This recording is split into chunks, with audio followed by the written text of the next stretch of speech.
The Lion Who Forgot How to Roar. Once upon a time, in the beautiful forest of Ajat, there lived a young lion named Leo. Leo was strong, but he was very shy. Whenever he tried to roar, only a tiny squeak came out. The other animals laughed at him. One day, a group of hyenas entered the forest and frightened all the animals. The animals ran away, leaving Leo alone. Leo was scared, but he remembered what his mother had always told him.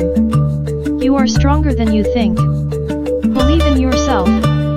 Leo took a deep breath, stood tall, and tried to roar with all his strength. Roar! His powerful roar echoed through the forest. The hyenas became frightened and quickly ran away. All the animals returned and cheered for Leo.